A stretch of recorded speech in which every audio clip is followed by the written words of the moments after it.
নমস্কার। পদ্মরুচি মুখোপাধ্যায়ের লেখা আজকের গল্প তানা বানা উৎসব।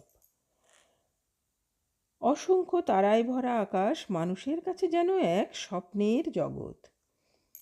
গ্রীষ্মের রাত্রিতে নিকষ কালো আকাশের বুক চিরে উত্তর দক্ষিণে বিস্তৃত আকাশগঙ্গাকে সহজেই চোখে পড়ে সকলের। সেই আকাশগঙ্গার পূর্ব পাড়ে থাকে কেনকু তারা। অরিমিহে তারার বাস আকাশগঙ্গার পশ্চিম পাড়ে। সুন্দরী অরিমিহে সারা দিন খেটে খুঁটে তাঁত বোনে। স্বর্গের দেবতারা অরিমিহের এই কষ্ট দেখে আকাশগঙ্গার পূর্বপাড়ের কেনকুতারার সঙ্গে তার বিয়ে দিলেন। কিন্তু হলো কি, বিয়ের পর তাঁত বোনা ভুলে অরিমিহে সারা দিন মেতে রইল আনন্দে। এই দেখে স্বর্গের দেবতারা গেলেন রেগে। তারা অরিমিহেকে আবার রেখে এলেন আকাশগঙ্গার পশ্চিম পাড়ে। বেচারি অরিমিহে আবার একা।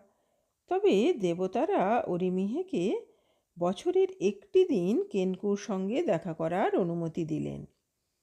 ওই দিনটি হলো প্রতি বছরের সপ্তম মাসের সপ্তম দিন, তানাবানা উৎসবের দিন।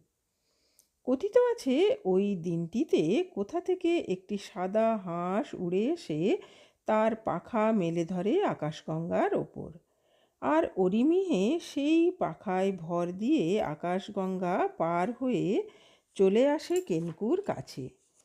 এই দিনটিতে জাপানের ছেলেমেয়েরা বাড়ির সামনে একটি বাঁশ পুঁতে রঙিন কাগজে ছোট ছোট কবিতা লিখে, কখনো বা নিজের মনের প্রার্থনা লিখে, কিংবা অরিমিহে কেনকুর নাম লিখে বাঁশের ছোট ছোট ডালে সুতো বেঁধে ঝুলিয়ে দেয়।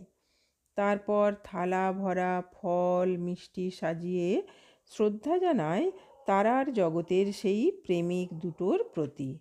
নমস্কার।